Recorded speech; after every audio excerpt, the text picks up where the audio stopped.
Whole time you would feed me lies. Whole time you were telling me you were this bitch and you was another hoe. Whole time you had the wool over my eyes. But that's alright though. I'm alright. I'm okay. Yeah, you broke my heart, but babe, go do your thing. Yeah, that's alright. Yeah, that's okay. Yeah, I'm cool, shawty. Go and do your thing. I'm alright. I'm okay. Yeah, you broke my heart, but babe, go do your thing. That's alright. Yeah, that's okay. Yeah, I'm cool, shawty. Go and do your thing. They said you was a hoe, and I never should've loved you. Cause you fuck with the ops, and you fucking niggas partner. Bitch, you tweaking, you a freak. And you can't tell me nothing different. You a hoe, you a fucking lame niggas on the low. For a roof, Chris, baby, you on gold. You were giving up the pussy and the throw. You good in every hole. And that's alright, it's okay. You ain't never loved a nigga, baby. You ain't never wanted a nigga, baby. No, I won't let you treat me how you did them other pussy niggas. I'm alright, I'm okay. Yeah, you broke my heart, but babe, go do your thing. Yeah, that's alright. Yeah, that's okay. Yeah, I'm cool, shawty. Go and do your thing. I'm alright. I'm okay. Yeah, you broke my heart, but babe, go do your thing. That's alright. Yeah, that's okay. Yeah, hey, y'all gotta vibe with me a little bit. Bye. Hey. You an nasty ass hoe, I should've trusted you. You an nasty ass hoe, I should've left you. You an nasty ass hoe, I should've fucked you. You an nasty ass hoe, I should've loved you. Bitch, I looked at you different, I thought you were different. My said I was tripping, I knew that I wasn't. Your business is niggas, don't kick it with bitches. You blame the security, I knew that I wasn't. Ain't even go digging, the facts were presented. Ain't nobody snitches, you told on yourself. Was out on a mission, you start for attention. Start calling your ex, bitch, you play with your. This is one of my favorite songs, so I had to hit that part right now. That was one of my favorite songs, man. Good morning, detectives. It feels like Monday. I did not get to see you guys yesterday. I missed you, man. I really did miss you. If y'all like, dang, but we know how already. But I ain't smoking 2 days, but I'm gonna smoke today. I feel like absolute dog ass. Yup, absolute dog ass, bro. My temperature's going down. I had 104 yesterday. It's like 101 now. I've been fighting that joint. I be getting in the shower. Before I came on the shower, just laying in the tub. Hit the shower. Hey, man, the last time I felt like this, I had COVID, bro. The last time I really felt like this, I had COVID like fuck. But I could taste everything. My body just hurt so bad. It felt like I got jumped yesterday. Then I was just thinking because I had did 18 hours of drive, 9 hours one way, 9 hours back. Then I done put my baby girl room together, moved the bed up, carried the refrigerator up the stairs, some shit like that. You know what I'm saying? So I was like, okay, I'm feeling like this. My body beat up because I'm tired. You know what I'm saying? When I drove and got home, I got to the house, man. I went to the bathroom. I took a shower. When I got out of the shower and dried off, I started pouring in sweat. Like I was still in the shower. My eyes, you feel like, oh. When I do like this, it feels so good. I got so much pressure behind my eyes, man. But look, I wanted to say all of that, how everything I'm going through, the emotions that I feel. I didn't even get a chance to love on my wife on our anniversary yesterday. It's our Jordan year. Been together 24 years. We've been married 23 years. I ain't even get to hug on my baby, love on my baby when I left her in Baton Rouge. I ain't even get to love on my people. I ain't even get to love on my nephew when I seen him. I ain't get to love him. I said all of that to say, even in my worst times, even where I feel like shit, even when my heart hurt, even when I know like it's a bunch of hills to climb and obstacles to overcome, I'm still thankful. I'm still appreciative. I'm thankful God gave me everything. I'm thankful that He made me sick because it was something that I wasn't doing. And He had to slow me down. Because sometimes God do that to you. He'll slow you down because you're going too fast. Slow down. I'm thankful. I'm thankful for another day above the ground. I'm thankful for my freedom. I'm thankful for my health. Yeah, I might be a little cold infested. Might have the flu. I even might have COVID, but I'm alive. I'm alive to fight. I'm alive to be better than I was yesterday. I'm alive to have another opportunity. That is a blessing. And once you guys start to realize that when you open your eyes in the morning, it is a blessing, you will stop worrying about the bullshit. You will stop worrying about the bull who liked you, who said this on Facebook, who called you. You don't give a damn. You alive. You alive. You got a chance. When you go to this graveyard, y'all, you do not go with a bunk bed. It's no bunk beds in coffins. It's not a buddy system when you go talk to God. This your life right here. You worried about what these people don't give a damn about you. So why you chasing that love? You got 73 people that love you to death, but you worried about these two motherfuckers that don't show up for you. Man, I had to get that out. I had to get that out. Yeah, man. But I'm thankful for you guys being here. I love you to death. We have a slam pack show ahead of us today. Today's case is it's too gruesome for Netflix. Now, if it's too gruesome for Netflix, y'all know what it's finna be. So I suggest you have your cuffs, get your glass, put my damn so I can see it a little bit. So put your glasses on, get your cuffs. We might need a pistol for them. We might need us a pistol for this one. Y'all, I want to say welcome, welcome, welcome. Make sure you spin by the Highway Collection. That's HWYcollection.com. Enter the discount code UNO, and you will receive an additional discount on all the merchandise that you purchase. Tay just dropped some of the hardest shorts. I'm talking about the hardest shorts. I said, hey, few, I want these shorts right here. He made my size too. I said, man, I want these short right here, but now I gotta stop selling. I'm buying all the shit before the other folk get to buy the stuff. So I gotta let other folk buy it first. You know what I'm saying? So y'all go spin by it. Spin by it. These ain't these jean shorts. Tay made them, custom made them, one of one. It's only about 10 pair. They $70. Use your discount code. Get your little whoop whoop. Tell you them thing hard. You better run on over there and get them. Especially if you got a little kid, a little son, about a teenager or something that going to school. Well, I'm telling you, you'd be like, oh, mom, boy, you went crazy. Oh, dad, boy, you went crazy with this. I promise you. I'm gonna put that thing on for y'all, show y'all how to put it on. Put it together. Hey, man, I don't need to tell you about what you need to do. You can always go to thehighwaycollection.com yourself, and you can see all the designs that Tay got for you. Matter of fact, here's a commercial. Hey, G, this shit hard. Fuck, nigga. Steve-O go crazy.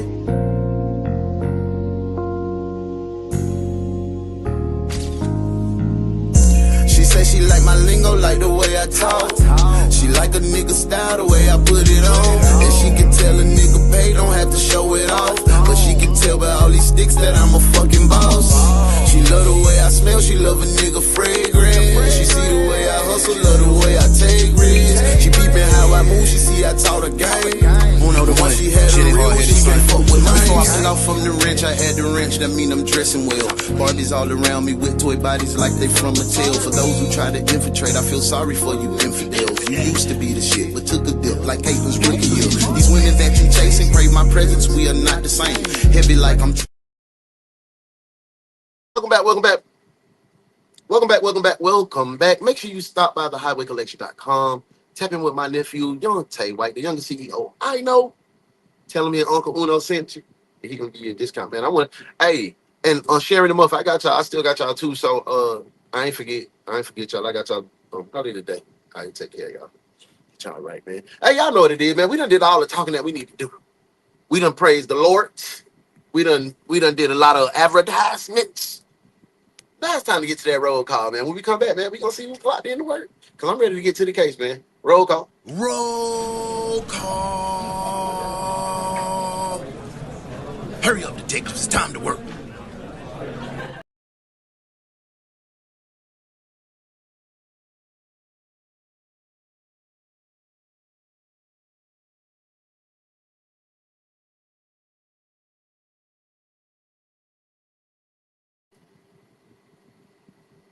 Now the internet want to act like a fool too. But today ain't the day. My patience is very thin. It's very thin. And so y'all, I want to let y'all know. I be I got a whole team. I got friends and loved ones. I got the detective agency group. When I say like my patience is thin today, and y'all, if you don't hear from me today, just know I just my patience is thin. I'm emotional. I'm in an emotional state. My baby gone. You know what I'm saying? I'm finna take my son. Shit, my DJ finna get Bo back. It's finna go to complete silence from an active house to complete silence. So I'm a, I'm a little emotional. I'm on an emotional roller coaster. So if you talk to me today, and I'm happy, and just enjoy that. Be cheerful. But if you don't hear from me today, don't take it as that I don't love you. I'm just trying to gather myself. And when I'm feeling like this, I don't like to be around people. I don't like to be on people. I don't like to pour on people. I don't like to spread this type of energy around. I like to kill it, let it flow through my body because I want to feel it, so I can learn how to live with it, so I can learn it, so I won't become a trigger. But I don't want to be. If I don't talk to you today, if I ain't with you today, just know I love you. It ain't nothing personal. It's nothing personal. And shout out to my boy Boss, man. We didn't get to do the show last night, man. I was sick. I'm sick as a motherfucker right now. But Wednesday we gonna pop out. We definitely gonna pop out and get busy because I love giving y'all a chance to see me be mature. Because I be on here and the other shows acting a fool. I'm an intelligent man, and I would definitely love for y'all to take advantage of that and see that things that I've been through and get a different view of me than what you see on the other shows or what somebody might have hated on me and told. So come to GFT Wednesday at 9. We gonna got there and gonna pipe up. Let's get into this roll call and see who at the job. My girl, Detective Sharon, on the case, in the place. I'm glad to see your face. Love you, shout. Thank you for being here. My girl Muff in the building. Muff done been on my case this morning, y'all. She done been cussing me out. I'm gonna tell her mama. Yeah. What? Let's see. Good morning. Good morning, Fee. Good morning, Fee. Good morning, detectives. Good morning, Muffin Sharon. Look, they in there early. Y'all was in there early. Y'all was in there before me. Look, y'all seen all of them comments. This is when I came in. This is when I came in the picture right here. But y'all seen all of those ladies in there that were having conversation, having a good time. That's what I'm talking about. That shows me that we actually becoming a family. We growing. We don't give a damn about who do what else. We gonna do what we like to do, and I like that for y'all. I like that for us. Thank you, thank you. Good morning, Uno. You better get to that urgent care after this month. I'm definitely going to the urgent care, and I don't like going to the urgent care or any doctors, but I volunteered to go. That's how I know I'm in the dumps. I'm in the dumps for real. I can't even lie to you. That I ain't feel like this. I don't get sick often, but when I do, well, God take me to the edge, don't he? Good morning, Risa. Good to see you. I hope y'all had a good weekend. Good morning, Uno. I'm feeling like shit, but I'm here. I'm happy though. I ain't even gonna lie to you. I'm feeling bad, but I'm feeling better than I felt yesterday. Yesterday, well, I thought I was over with. I thought it was over. Well, I was like 104. It gotta be wrong. The shawty did it on my head. 104 gotta be wrong. Then we did it on my tongue. 104. But I said, well, I might get to go to the doctor. She said, I'm finna go get you some soup and get you right. I'm gonna get you a little, make you a little hot toddy or whatever. I said, all right. I went to sleep. I woke up. She woke me up. She was like, babe. My clothes were wet. Everything was wet. My drawers was wet. My socks was wet. The bed was wet. I had to get up.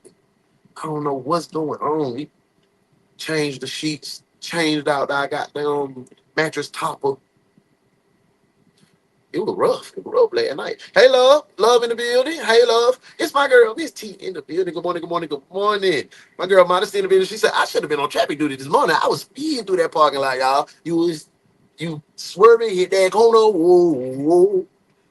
Y'all, why y'all nieces down there texting me talking about, Daddy, they got me at the twilight party. I'm partying with the white folks. I'm having a good time. I say, baby, that is dangerous. If you have never partied with no white people, baby, you are about to be in. Be careful. Be careful. She having a good time, y'all. She having a good time. She got friends, a mixed group of friends. They walking around the campus. She got a car. Her car is there. She told my dad, I don't. Everybody just walks. We walked. I said, okay, okay, baby. Do your thing, do your thing, do your thing. Yeah. Ooh, y'all, I want to share with y'all. I know we deep in the show, but I want to share with y'all about my baby. One of my friends from Brunswick, homegirl that I used to date back in the day. We don't have no conversations. Cause I used to speak, hey, what's up? Boo, what up? You good? You know how I do. You know how I communicate. She got her new man. Oh, don't call me boo, bitch. I call everybody that. But then get to saying, oh, I want to. I didn't know you were going to LSU. I want my daughter and your daughter. Do y'all feel like that's parents forcing friendships is wrong? Y'all let me know.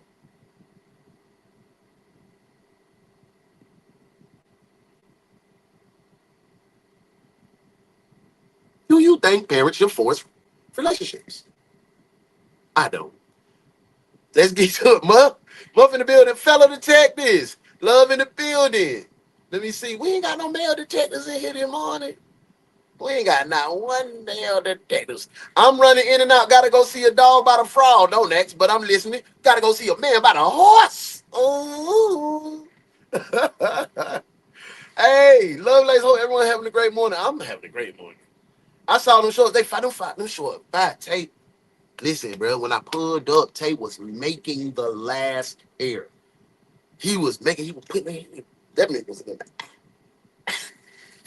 And when I see my nephew focus, cause listen, bro, I ain't finna that. I'm a trap nigga.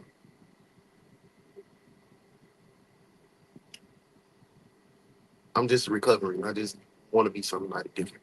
When I turned about 32, 33, I said, I'm out the streets. It's over with.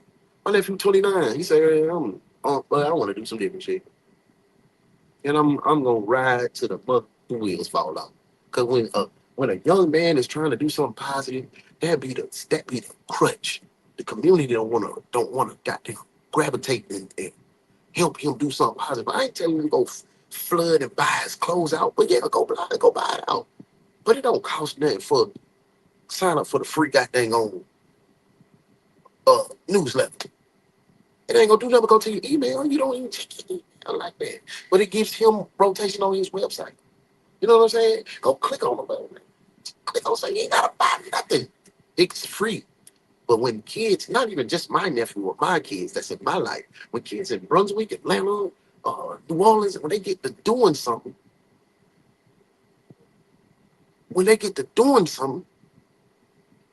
support it. That's the disconnect between the kids and the OGs. That's the disconnect. Our parents, we'd be out there selling on a lemonade stand. They buying that shit out. The church coming to buy that out. You know what I'm saying? So that's what I'm saying. We as stewards of our children need to do better when they decide to do something that's not hurting, positive in building themselves. We gotta help in any way we can. And it don't always take money. Oh, I'm preaching this morning. Let me get to this case because I'm doing too much damn preaching, bro.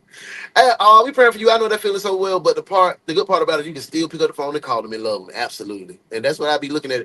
And I was talking to Modesty. We be celebrating, we be like sending our kids to college like it's a doom and gloom, but I'm happy. I'm fucking happy. Yeah, I just can't see her every day, but I'm happy my baby finna go and challenge life. You know what I'm saying? Yes, we losing nephew dog too. He going back home. DJ bought that ranch. My son bought a ranch. He got cows and chickens and sheep, goat.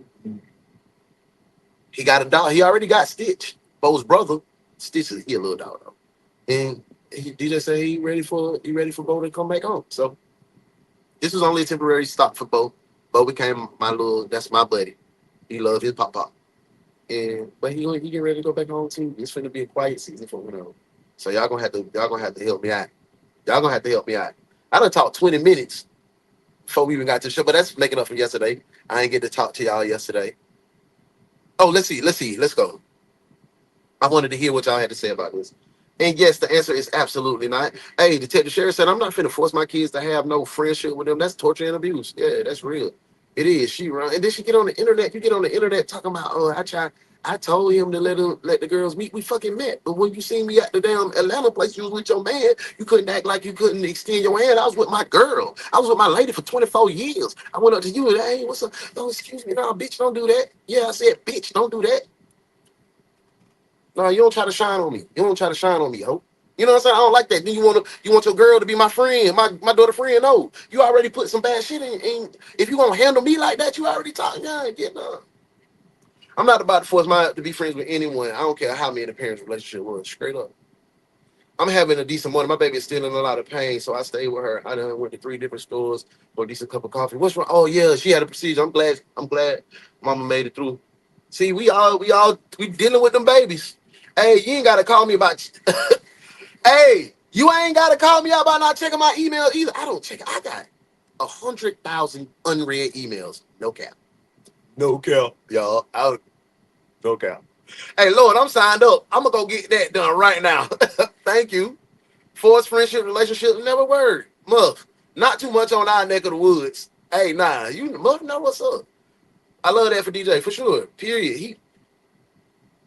When you become the generational curse breaker of your family, that task automatically goes to your children. They're gonna continue to break the curse that your family has placed on them before you even came along. And all of us right now are generational curse breakers because we building our kids to do that. And that means our cross is heavier. Our shoulders hurt a little more. Our legs a little worn because we carrying the load of a family. But once you become the generational curse breaker, you always got to carry the load. And if you're not right in your heart and your mind, you're going to fail. You're gonna keep failing the family. That's why generational curse breaker is hard to do. Everybody can't do it. But when you chose, you chose. I love that DJ got a ranch for sure.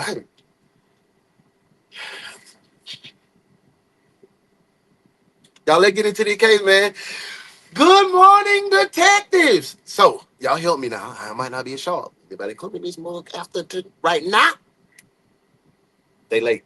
Let's get into it, man. Let's do it. Here this morning, police are looking for a The UNALIVED Detective Agency, capable of handling these grotesque and obscene cases. Look no further than the DaOnes Detective Agency, where evidence does not matter. We lock you up and figure it out later. Hey, what's up? The DaOnes Detective Agency, with your captain, Uno the One.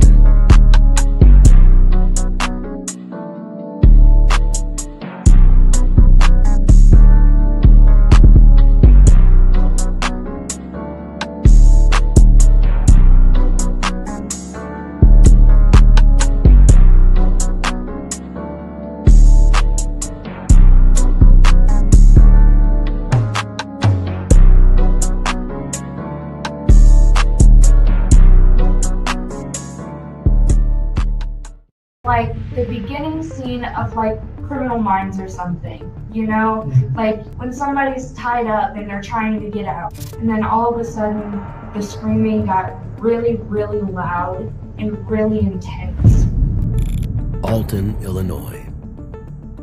A man can be seen on CCTV just after midnight coming out of a house, carrying a white laundry basket down a quiet street. He walks behind a smoke shop and disappears from view. At the time, no one knew what was inside the basket. It wouldn't be until the next day when a construction worker finds something disturbing. I take them to the dumpster. So when I took them to the dumpster, there's a lot of clothes and shit in there all strode all over.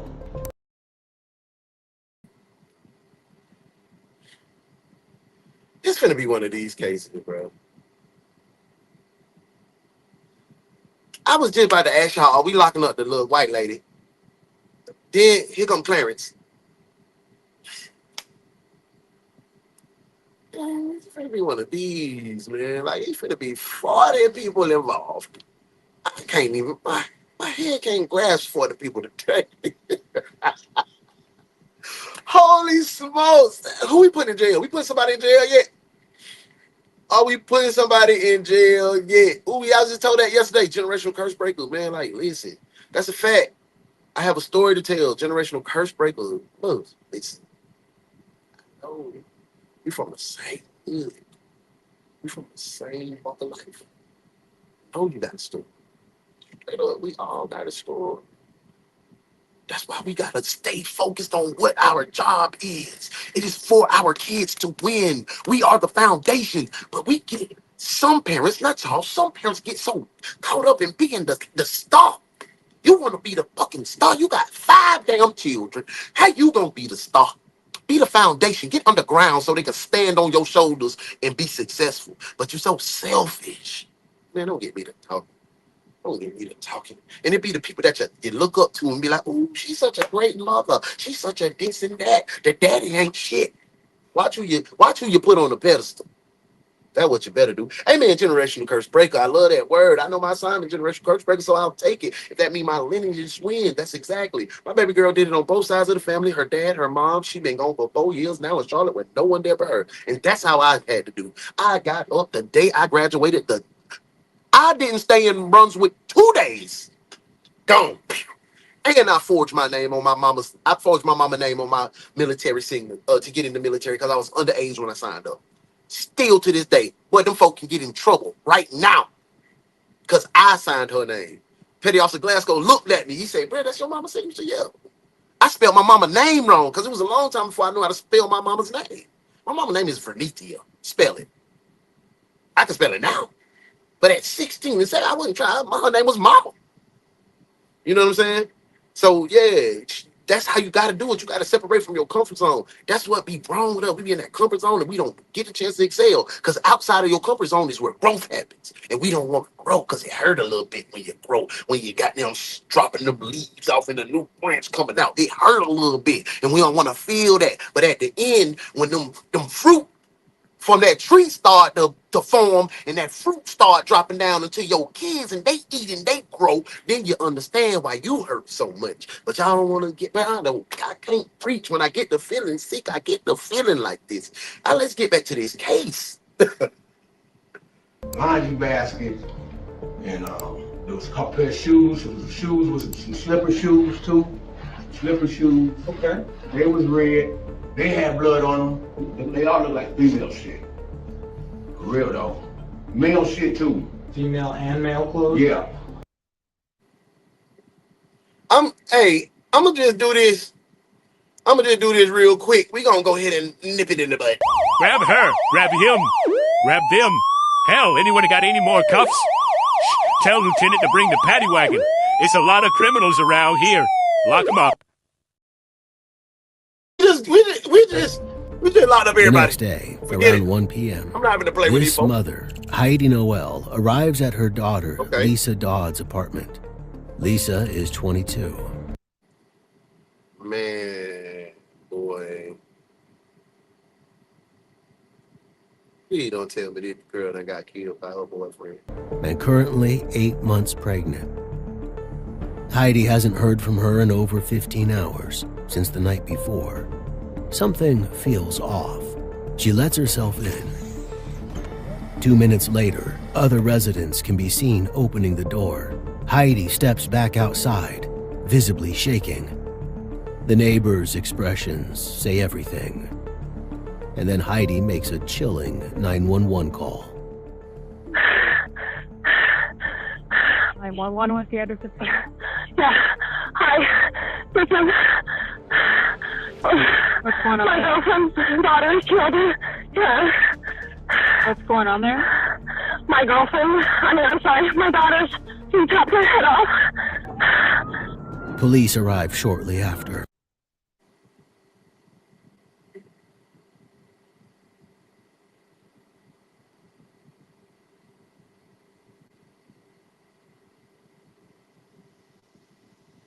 She said her daughter's girlfriend? She said her daughter's girlfriend chopped her head off? But they just said that was a man walking out of there. He said my daughter's girlfriend. I'm confused. I mean, holy smokes. What?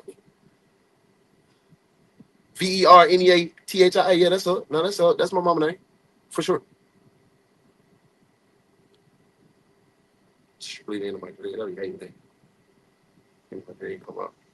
Oh, back to listening. Not supposed to be in my phone, but don't y'all say nothing. I'm watching. Okay, nah. I'm glad you're here. I feel you, Lovelace. I be like that at work too. Well, shit. What did she say happened? Her daughter girlfriend cut her head off. Wait, I'm so confused. Ain't she pregnant? Like, that's what I'm saying. How can it be? Did they do artificial insemination? In vitro? To find your daughter like that? Oh my God, bro. That's what I'm saying with her head cut. I don't know if she meant to say or what, cause she was very upset. Yeah, she might have said my daughter boyfriend. But good night. And discover the lifeless body of Lisa. In this video, we'll walk you through exactly what happened to Lisa Dodd the night she was murdered. With never-before-seen footage here on the decoder, we advise viewer discretion as some of its contents may be disturbing. Wait, what was the black man? What man? I can't do this today. What's the black man with the mask on his face? Let's dive into the chilling murder of Lisa Dodd. Damn, Lisa, let's get big. Lisa was living in Alton, Madison County, in Illinois, a suburb of St. Louis, in which she was born. Been to Alton. Though it has a far higher crime rate than that of Illinois as a whole, it's where she felt at home, and the residents of this quiet street feel the same. In this surveillance footage, they can be seen taking the trash out, going to work, and carrying out other errands. But all that is about to change.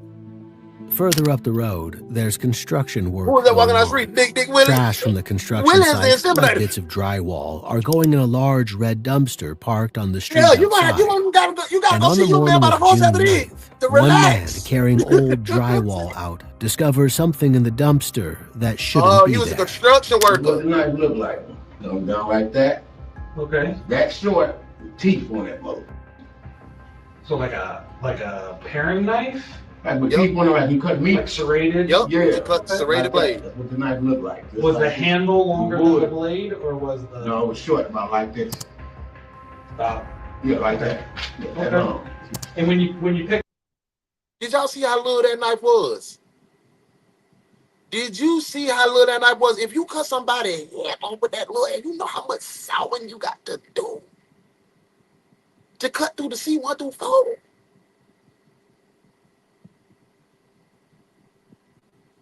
Picked up the knife. Did you pick it up by the blade? Did you pick it up by the handle? Pick it up by the blade. I mean by the handle. By the handle. Through that mother. I got you.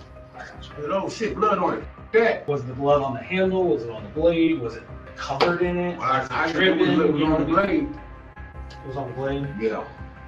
The contractor knows something isn't right about this scene, and he wants to get as far away from it as possible. Hey, that boy Fly High Pics in the building. What's up, Fly High? Fly High still tapping in from Ghana. Hey, bro, I see you having a good time, man. I'm glad you took that trip. I'm glad you got to experience that. I will be going to Ghana next summer. Well, not Ghana. I'll be going to Africa next summer. I'm trying to go to Nigeria. I think that's where my people from. Look at my nose.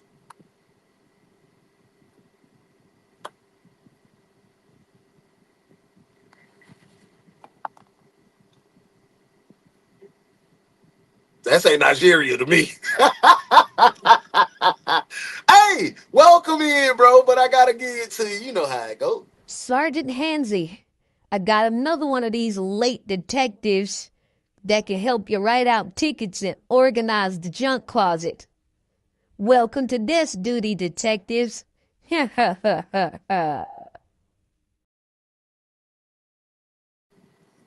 Oh my God, that little knife. Yeah, that was commitment. Yes. Who the hell did all that work with that little knife? That's what I'm saying. Look at that knife. Well, you clean. I can barely cut a ham sandwich good with that one. I cut a head off her body. Yeah, I want to do that. That's what I'm saying. Okay. Hey, yeah, you gonna love it. We going there next. Yeah, that's where I'm ready to go, bro. I'm ready to see it. See my people, bro.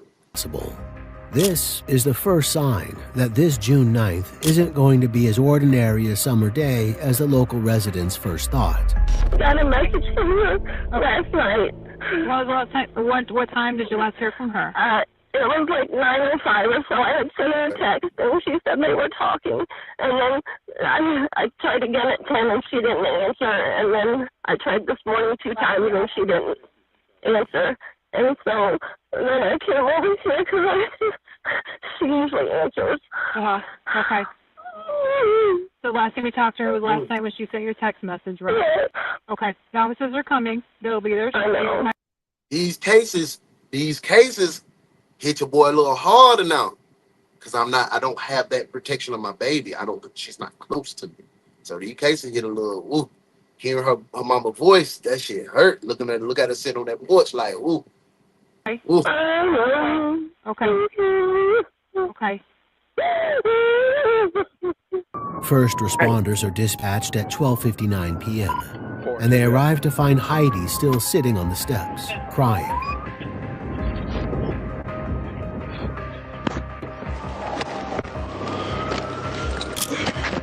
Where we going on? Apartment 4. Is anybody else here? No, You have the key to get in? Right here. This one. Do you have the key? Oh, I'm sorry. She gives them the code to enter the apartment building, and though they know what they're going to find, it never gets any easier. Evan, watch the rear. Lisa's apartment is on the 2nd floor. The door is unlocked. Oh, please, if you're here, make yourself known. Ah, damn, another messy house. They discover her body in her bedroom. At least they think it's her body. Her head appears to be wrapped in a towel like a turban. But underneath the turban, her head is gone. It's been cut off. She wasn't kidding. Can we go sit on these front porch steps though? Okay. Well, I don't want to bother those people. You know what? I'll tell them. My car. I'll tell them to go away, okay? It's okay. Well, I just... Sir? Apartment 4 upstairs to the right. Oh my God. Here, let's... Oh God, please. I would have burnt up that road. Take some... Teresa, I would have burnt up that goddamn road. Talia, Michaela, no. Don't call me unless you want me to end it. Because I'm not calling it. My daughter called me and tell me she got a problem. I'm not negotiating. There's no time to negotiate. I'm coming with ill intentions in my heart, in my mind. Big deep breaths for me, okay? And then I touched her, and she was cold, and so then I wanted to make sure that he just strangled her. And then there wasn't a head. Please find her head. No one else is in the apartment. There's no sign of a murder Please weapon. find her head. And there's no sign of Lisa's head either. Her killer must have disposed of it elsewhere. Not only has Lisa been murdered, but her body has been desecrated. And this peaceful neighborhood has been torn apart. They let us know that somebody was found dead next door. It's a lot of black people involved in this case. I'm confused. Is this a mixed community? Was she in an interracial relationship? I'm confused on what's going on. You better tell them there is zero understanding when it comes to my children. Oh, my mama. Oh, man. Yep, that's me with my girl. I stay checking on her every day. She had a whole situation with a man in the job. I take that flight. My daughter the same way, but I had to teach her how to use the system just like they do. Now the person no longer works there. Now that's good. That's good too. He took her head with him. This is crazy. You know them killers be liking trophies. But they to have to lose a child that way. And that baby is an extension of her mother and the rest of her family. So they lost a child as well. They lost two. They lost So two how babies. did we get here? What happened to lead this young woman who had her whole She may deal with us. She may deal with us. whole life ahead of her and was soon to be a mother to such a horrible end? To understand how this crime unfolded, we'll need to go back 24 hours. We find Lisa just living her life, looking forward to her future ahead. Here Okay, she let's is on get her it. porch at just before 2 p.m. on June 8th, scrolling on her phone and looking out at the lawn. In 10 hours, she'll be dead. Lisa Dodd was born in Alton, Ooh, Madison I like County this on one. August 14, 1999. Ooh, shout out to my girl Modest Moments for dropping the case on me. You feel me? I like this. He break her down. She was a bright and enthusiastic child with a particular Let's love go for get it, y'all. animals. For her 10th birthday, instead of receiving presents, she opted to organize a fundraiser for Riverbend Humane Society, a local no-kill animal shelter in Jerseyville. And she loved animals. She continued to have a caring attitude throughout her teenage years. She graduated from Jersey Community High School in 2017 and started to work at Dairy Queen, where customers remembered her.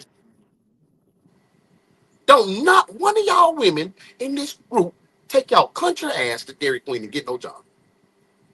That's 4 people that done killed from Dairy Queen.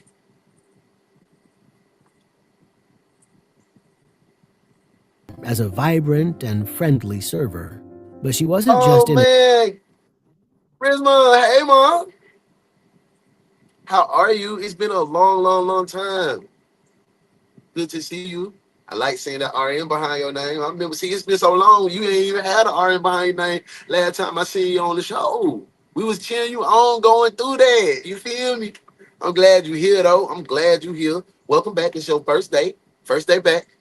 So, I want to let you know that you're on probation. So, if you make it through today and show up tomorrow, you'll become one of the fine detectives of this detective agency. So, work starts at 9:05. If you late, you will get desk duty. Sergeant Hansy, I got another one of these late detectives that can help you write out tickets and organize the junk closet. Welcome to desk duty, detectives.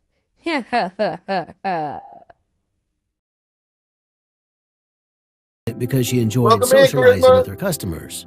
She was saving up to realize her ambitions of going into the medical field, like her mom before her.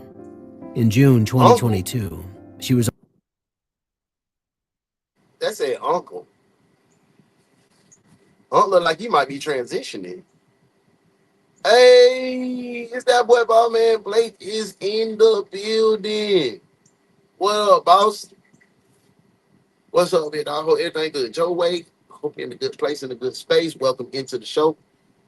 I told them folk we probably gonna pop out on Wednesday. Don't hit them up.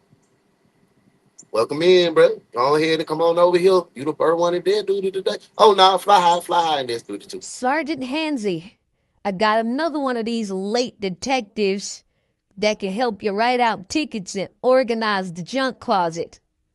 Welcome to desk duty, detectives.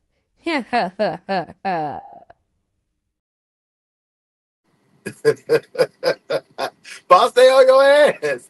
Hey, boss, you bought breakfast since you late. Hey, boss. Hey, boss, stay on you. You know, feet don't do that.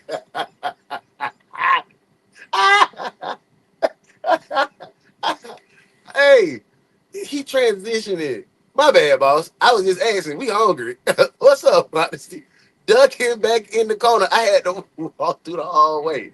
Yeah, also no, 8 thank you months for being pregnant. The baby was going to be a girl. What was transitioning, though? Invitations prior Saturday for the baby shower. We were just excited and kind of gathering the items you need to have a baby. Lisa hadn't yet decided on a name for her baby. The family were just calling it Baby Bean. And they were looking forward to the birth and everything that would come afterwards. She was just a loving soul. Let me walk in, folks. Nah, come get me. Come get me, goddamn on this duty. You know, that she wouldn't have ever been alone, that she could have gotten out of this relationship and had a full life. Lisa was in an on-again, off-again relationship with a man named DeAndre Holloway, another Illinois native. DeAndre is the same age as Lisa. It's unclear how they met.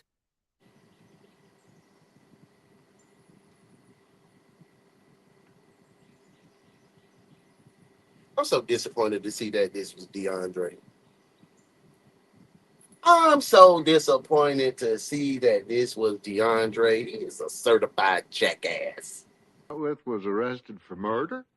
Ben, will you just... Did he do it? Oh, I can't imagine that he did. He is such a gentle, kind, intelligent person. Well, he sounds like some kind of nice guy. He is. He's Arthur Saxon. From the radio? Yes. Oh, you'll like him, Ben. He's smart and he's clever. He's a genuine, true jackass.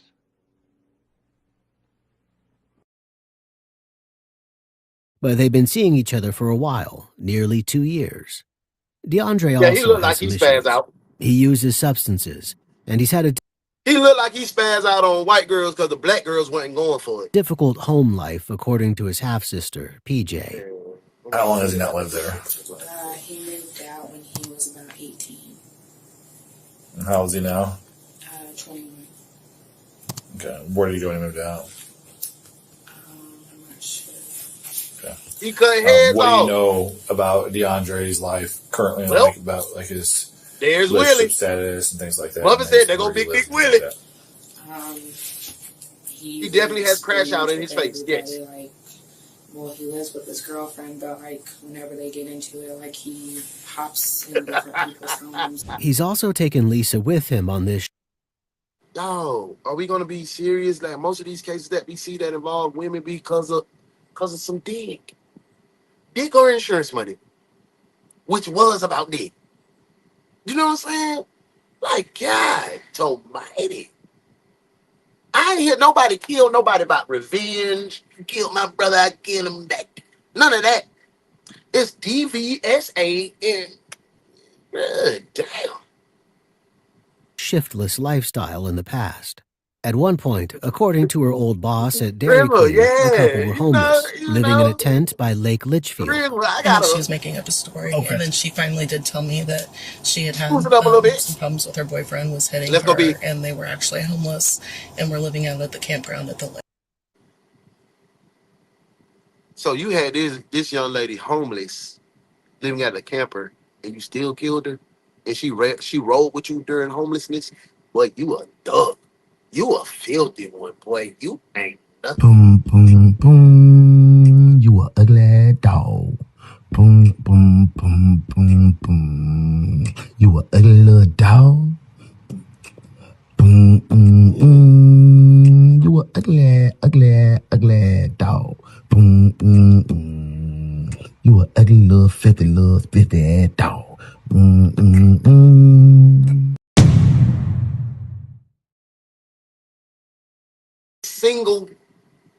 Every single crime is about Goodwood or Wild. So that brings me to ask you guys this. See, I ain't get no GFT yesterday, so I'm in my thought process. If everybody killing by dick and coochie, why are we still beefing about man versus woman when it clearly shows we love and need both of each other? If we killing about, no, y'all don't want to talk to me anymore. Y'all don't want to talk to me anymore. At the start of 2022, they'd moved into the apartment building in Yeah, he was just bored. He like, things weren't going well between the couple. She had a lot of personal problems with a boyfriend, a lot of calling off. She had a lot of black eyes when she would come in. When she first started, she would make excuses that her dog had jumped up in him. So she came in sharing a couple black eyes. Ain't nobody busting no move. Ain't nobody bust no move. Muffin, Love, Modesty, Sharon, Booby, Fly Hot, Boss. Shit, I know it's a lot. I'm forgetting some. I be trying to remember off the top.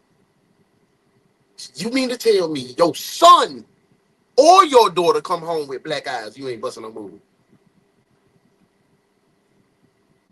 I want to know. Because if y'all tell me, I don't know, we're gonna figure out what I'm finna block y'all ass off my shit right now. And I mean that, like for real. I'm dead serious. Ain't no way you gonna I'ma see my kid.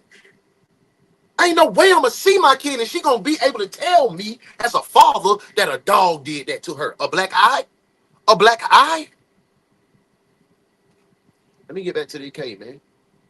Her and caused her black eyes. She was constantly running late, like for personal reasons. Always something coming up. She had a lot of black eyes, a lot of bruising on her arms, like where you could see, like maybe grabbing. Okay. That kind of. So we seen all this.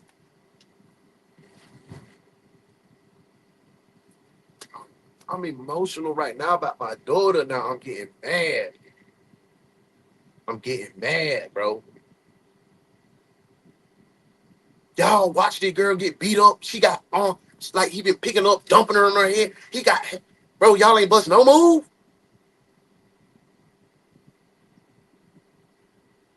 I'm not a gangster. Lisa's boss once even witnessed one of these altercations. I'm not a gangster. What specifically did you see when the day you actually witnessed her being battered? What did you see? I'm not a gangster. In the face. You saw Mr. Holloway punch.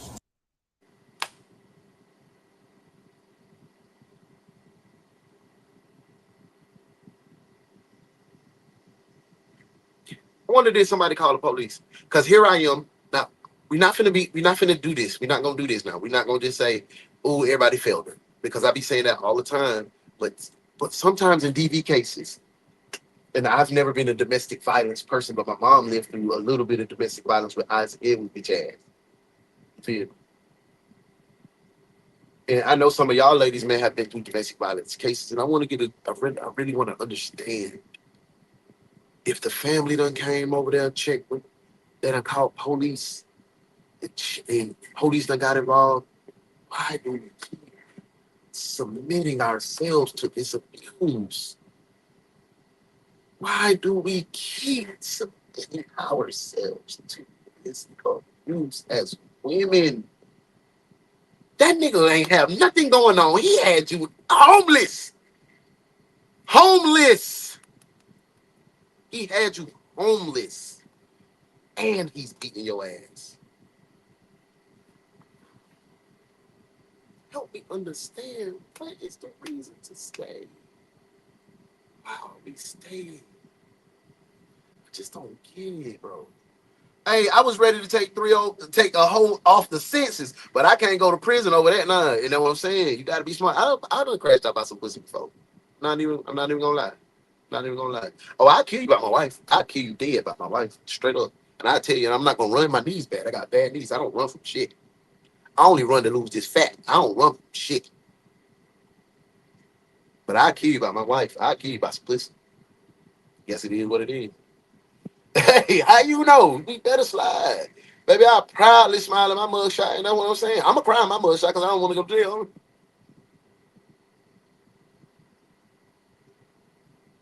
Like that.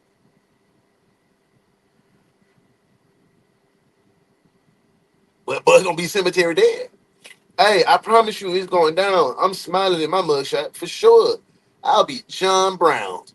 Hey, facts on kids. Cheese. I don't condone violence, however, I do condone understandings. Yeah. Boss, God blocked that ish. He said he had better for me. Straight up. I'm coming in singing Mr. Rogers. It's a beautiful day in the neighborhood. And you know Mr. Rogers was a bona fide killer. He was a Marine Corps sniper. He was a bona fide killer. That boy got bodies. That's what I be saying. Y'all be thinking the nigga that do all that woofing and woof. It be the funny ones. It be the quiet ones that really do you something. For real.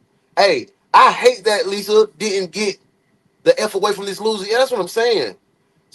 That's what I was supposed to make. Y'all were supposed to remind me to make the serial killer thing. I just seen it when Love just said serial singing correctional officer.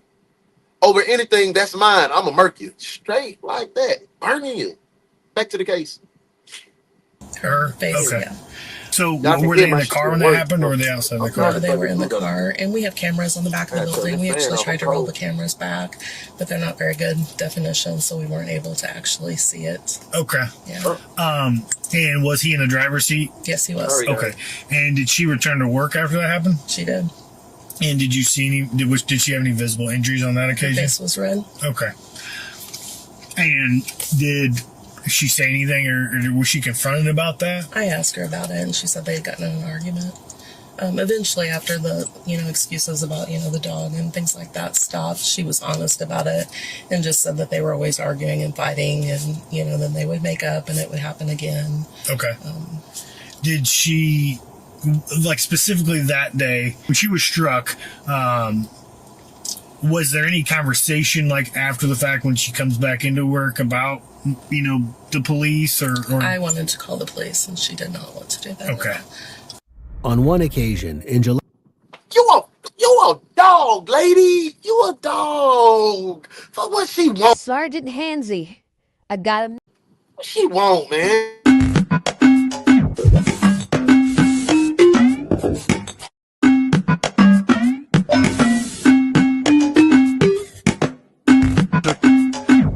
You're a dog. That piece, boss. That's why the whole lived. Hey, y'all talk to me now. Real stuff. Talk to me. That lady, was the boss wrong? She didn't call the police.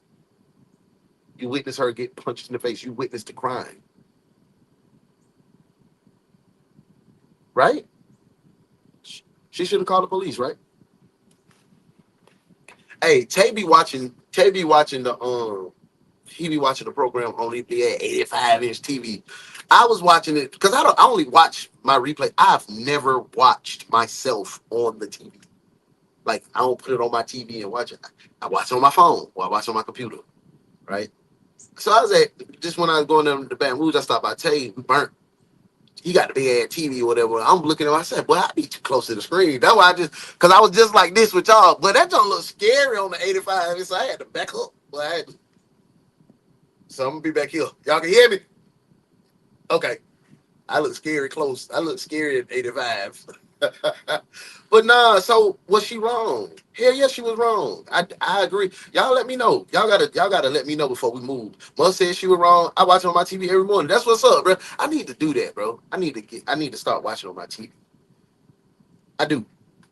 I don't know why. By 2021, Lisa landed in the hospital after DeAndre apparently broke her nose and gave her 2 black eyes.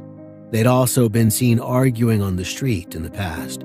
And following one such argument, a witness saw DeAndre punching himself in the face, as if to punish himself.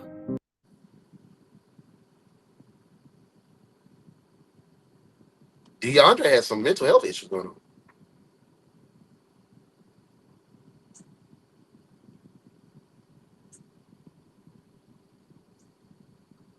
DeAndre has some mental health issues going on. If a witness wishes him just like,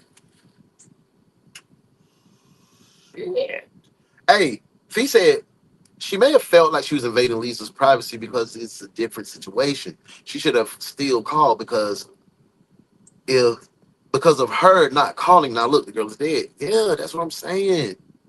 That's what I'm saying. She witnessed a crime. Everybody else that witnessed a crime don't do nothing about it in these cases get the same thing as these people, right?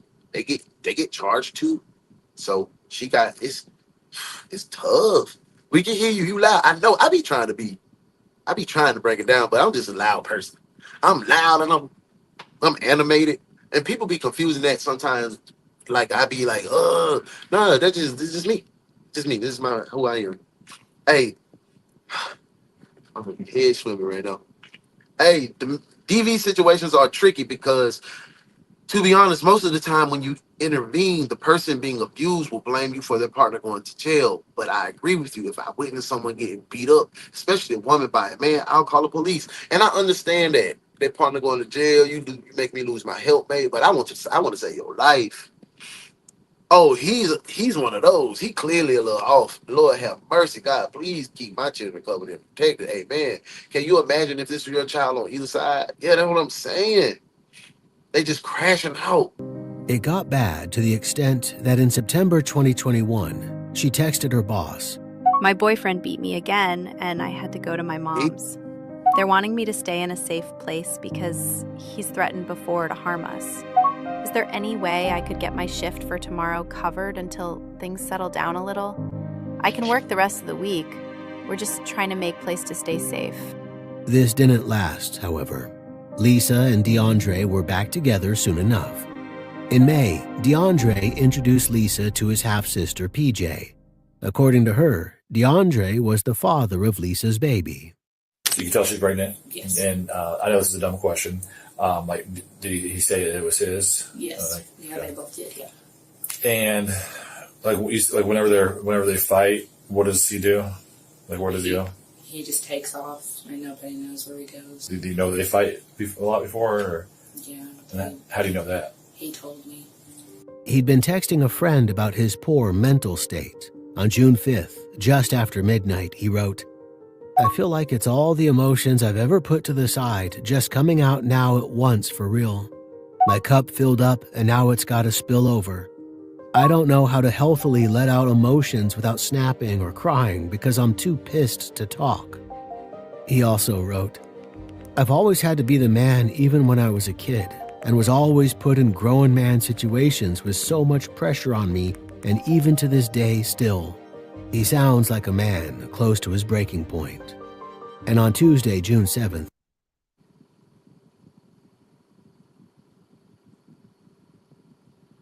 This was tricky. No, it's not tricky. This one is deep. It's not tricky. He was wrong. You killed that girl, you cut her head off, go to prison for life. But I've been there. I walked in them shoes when you didn't care. Well, you get to the edge and you look over that motherfucker like,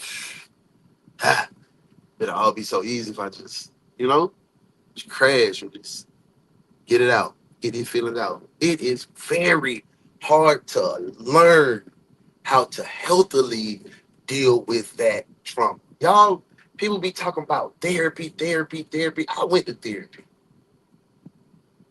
You're not going to change yourself really until you do the deep work and realize what's causing your pain, what's causing your trauma, what's causing that. And you got to circle yourself with great individuals, positive individuals that love you, but not afraid to chastise you. Because I used to punch holes in the wall. I used to bust out windows. I used to tear up bones. I used to bust TVs. I used to do all of that because I couldn't control what my thoughts were. I could. Wifey had no smack me because I'm just going crazy. I told you my mama hit me one time when I was popping off, when I was young, popping off, boom. And I was like, you better hug me. And I just put the hole through the door. Boom. She was like, get out. Like, I know how it feels to be on the brink of just a mental collapse, right? As a man, as being put in a man's place at a young age. I had my baby when I was 16, 17. I was taking care of the house because Connie left at 12, 14. I was helping my mama. We was together. I watched my mama try to kill herself. I was placed in those situations. And it did pour out on my BM. Like, I ain't hit her, but I was mean. I was mean, bro. I was mean as a fool, boy.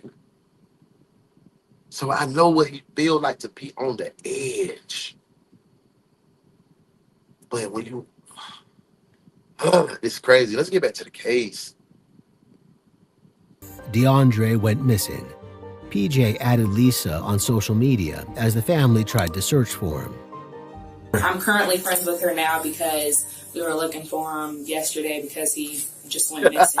So I found her on Facebook and tried to get some information to see if she knew. How does it start? The first person she called was my grandma, and she asked my grandma if he was at her house, and she said no. And y'all know we get in trouble, y'all. That he didn't come home Tuesday night into Wednesday. And she was looking for him and stuff. Did you get that from my mom and her grandma? I went to my grandma's house. So my grandma called me and asked if he was up there or if I heard from him. Lisa came home from work on Tuesday to find that DeAndre wasn't there. He hadn't said anything about when or if he'd be home. Lisa, pregnant nearly to full term and with a lot on her plate, was understandably stressed out. She texted her mom about it at around 9 p.m. on June 7th. She wrote, Yeah. You think he'd just leave like this? fretting that he'd taken some clothes with him and that he deliberately left, never to return. I think I got left. Heidi tried to comfort her, looking for a silver lining in the situation. She'd been concerned about her daughter's relationship for some time now, and this seemed like maybe a blessing in disguise.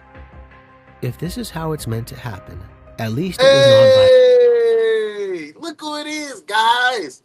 It's our brother Vyoshi. What up, V? Big salute. I hope everything good your way. Hey, man, I like that picture that you and Cheryl had posted with you whipping up the mushrooms on the hibachi.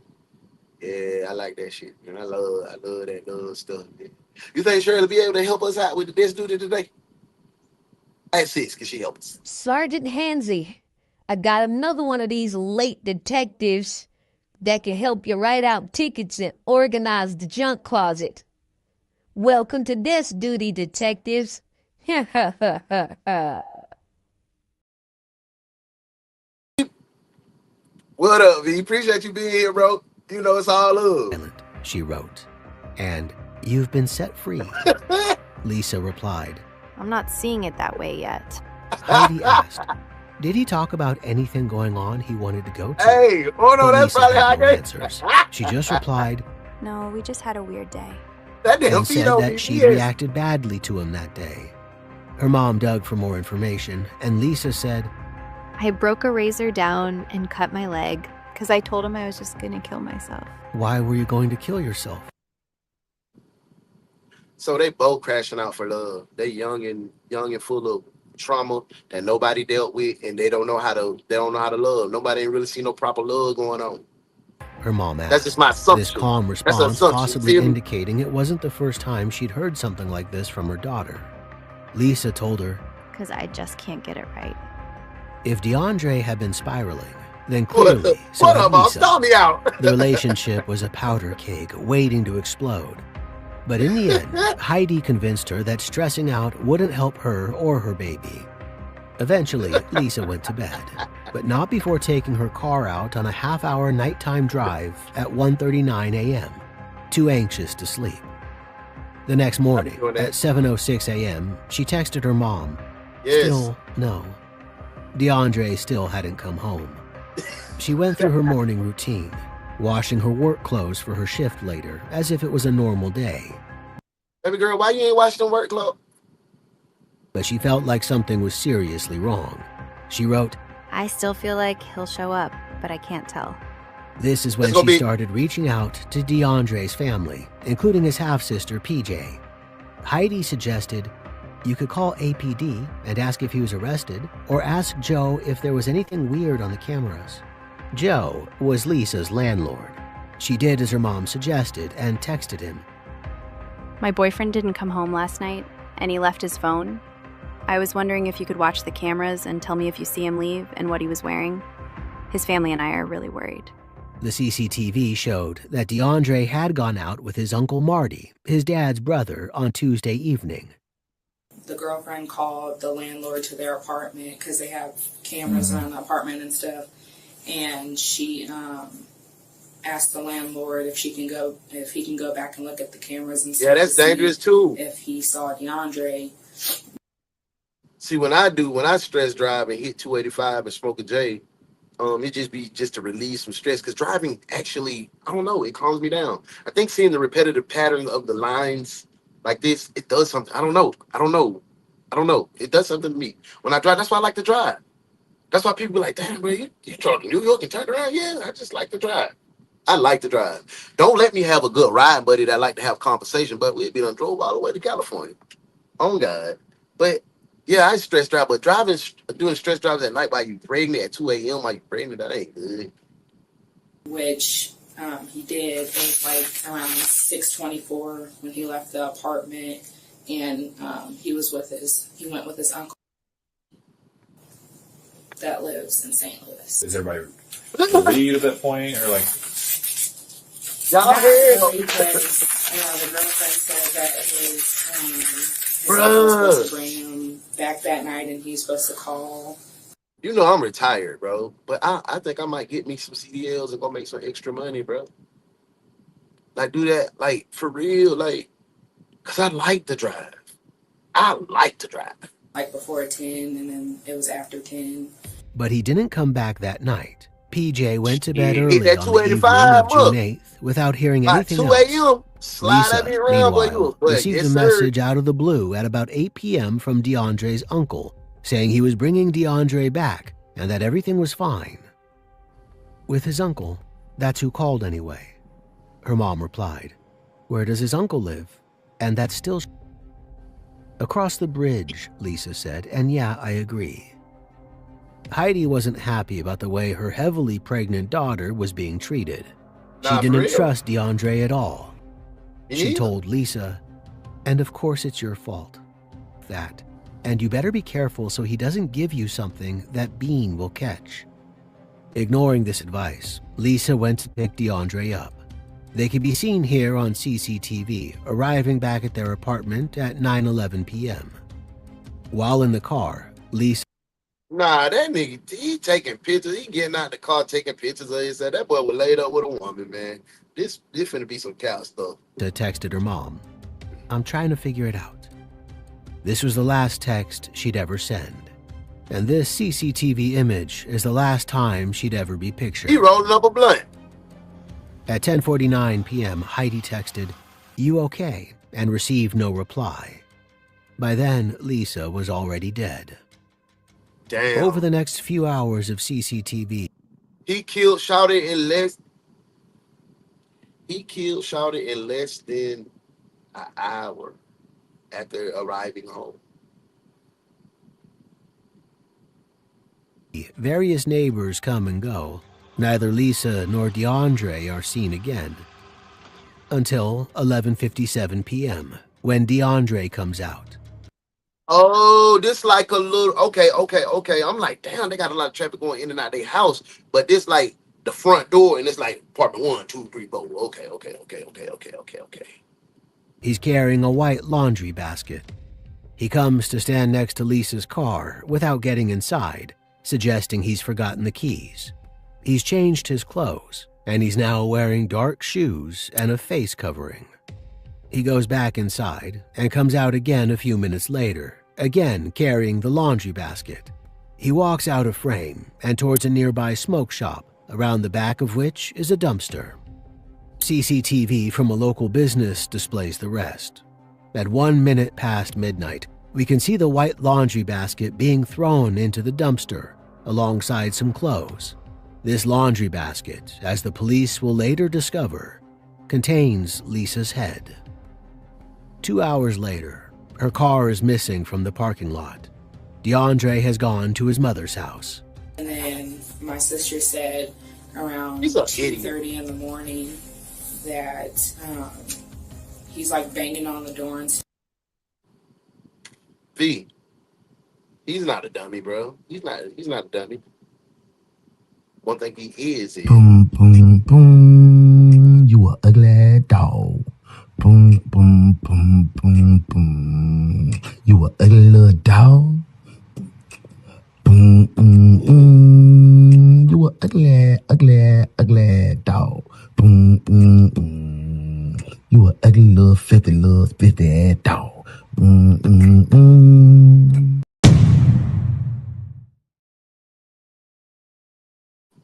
he decapitated her with a little knife.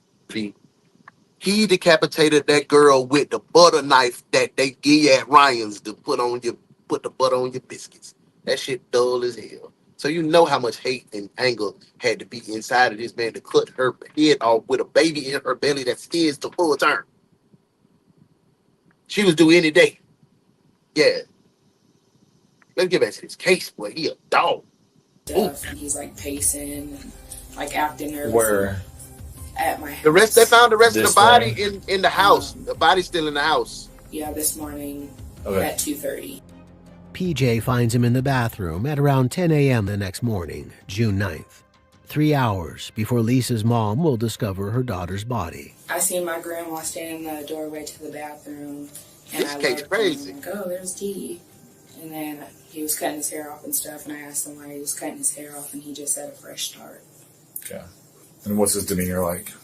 He was like nervous, like you can tell he was like really nervous. Just your personal opinion, why do you think he's cutting his hair off? Got in trouble.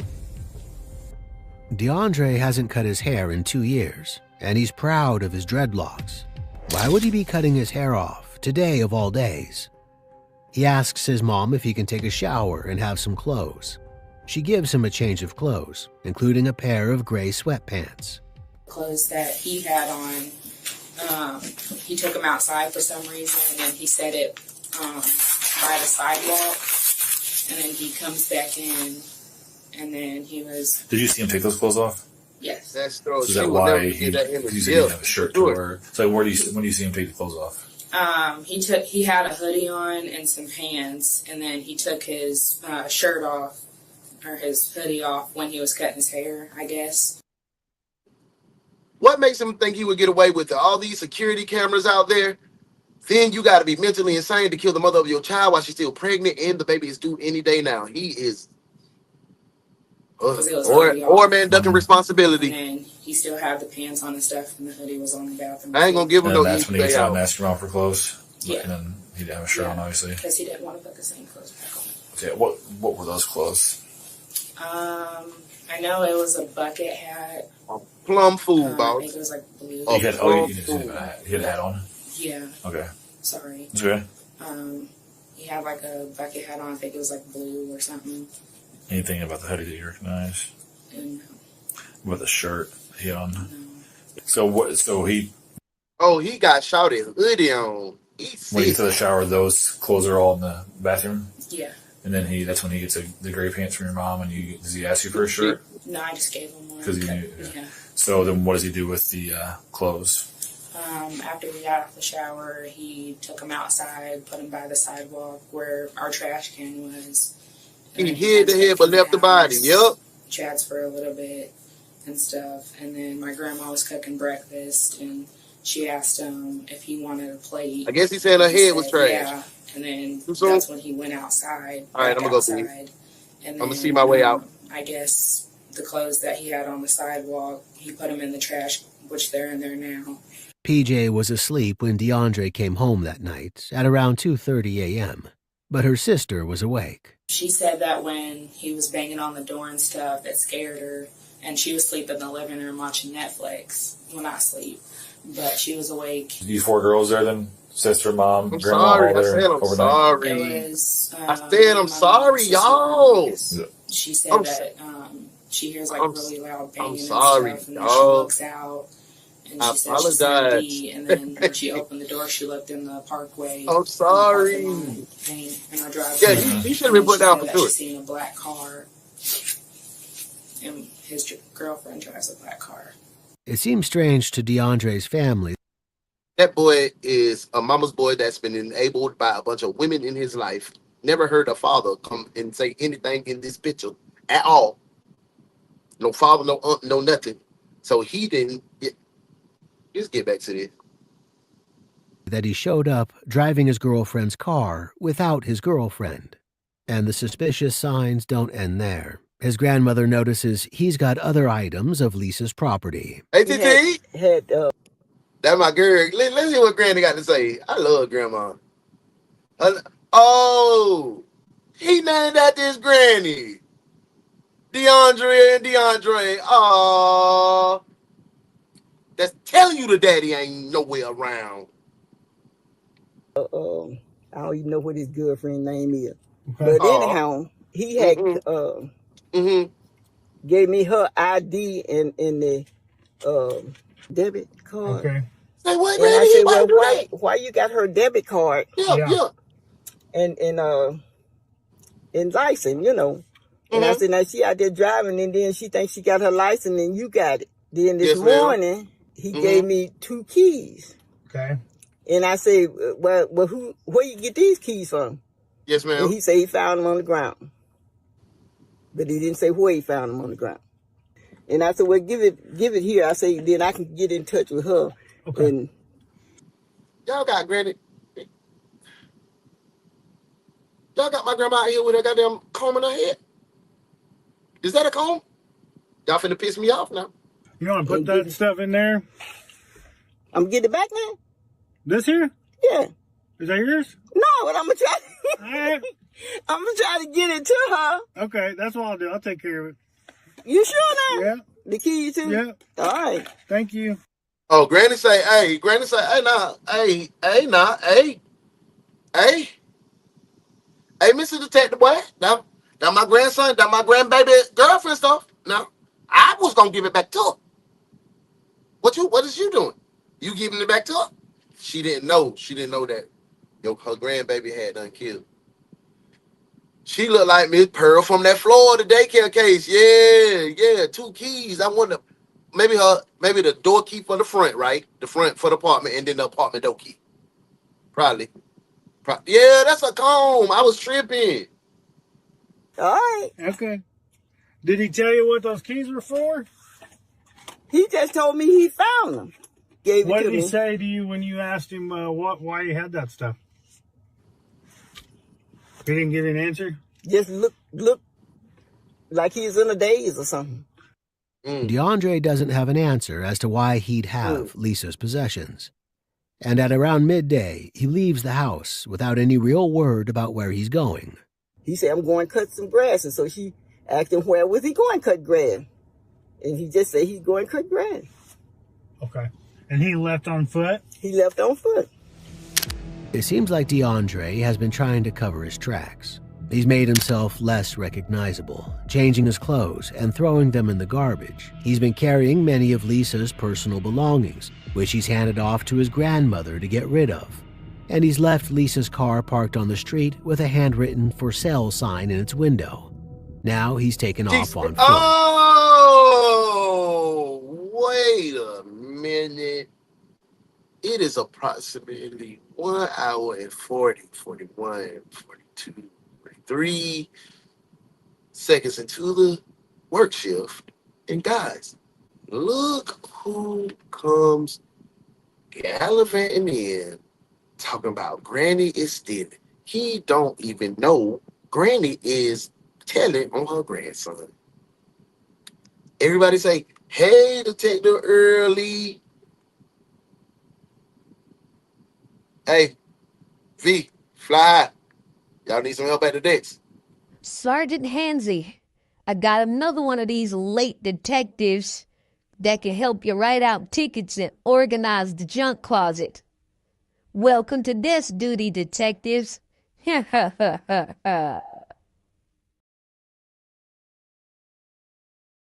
to slip in like nobody would go notice it. His behavior is making the truth of what happened that fateful night clearer and clearer. A truth that Lisa's mom, it seems, has known all along. She said as much on her call to 911. Now look at the extra memory Grandma gotta go through. Yeah. He chopped her head off. Heidi didn't need to catch DeAndre in the act to know what he'd done. Are you outside the apartment right now? Yes. What kind of a weapon does he have? He's not here. He took her car. Okay, the officers are coming. So you haven't heard from her boyfriend or talked to him at all? No, I haven't. It seems she spoke too soon when she told her daughter to be grateful things had ended safely without violence. Even being mom, like, if you knew where he's at, would you tell me? I would. Like, if I knew what was going on, I would tell you, but from last night of him doing the disappearing act to... Oh, I know it ain't an all boys event at the desk today. Oh, nah. So it's Boss, it's V, and it's Darius. Oh, y'all, yep. So just for that, I need y'all 3 to clear out a Thursday because we going to do bro code. That's the punishment. Y'all, y'all ain't finna do that. We the men in here. Not one lady. What's going on now? I have no clue. Like what transpired. Are you afraid of him? Yeah, I got an order of protection on him. Okay. Yeah. And what prompted you to get that? He was staying with me for a couple days, and he was becoming frightening, like he was going to do something. So I was like, you gotta go. And so when he left, he called my daughter back and was like, I love you guys, but I'm coming back to kill you. So what actually happened inside the apartment that night between the couple walking inside at 9:11 p.m. and DeAndre coming back out just before midnight? Their downstairs neighbors have been witnesses to a lot of the violence in their relationship. Well, the past few days they've been arguing, and that's Yeah, y'all came through. They fight, like they used to fight all the time, and it would be loud fighting, and we actually had to call the cops on them before, because I don't know who it was, but somebody picked something up and slammed it against the wall. We assumed it was one of them throwing each other. And on the night of June 8th, they heard That's it why all. we need a bro code Last episode. night it was different. It was like we Nah, got him on home laundry basket from duty. Surprise, picking me up hope you from didn't work. I hear, got sir. home from work around Right. 9:30-ish, and their front door was cracked. I said I was cutting grass with old boy. I hope you wasn't with old boy. That boy doing some big cutting shit, And bro. it was, and that was a little weird. And I heard like muffled yelling, like not screaming, but yelling in a way, kind of like in pain. Like you just like snipped your finger with a scissor and you had to put some over your mouth so you wouldn't scream too loud. That's what it sounded like. So you said it sounded like muffled screaming? Kind of, but it wasn't too loud. Okay. And then What kind of kinky stuff is lady? Like when you dip your finger with the scissors and you put the pillow over your mouth. I don't do that.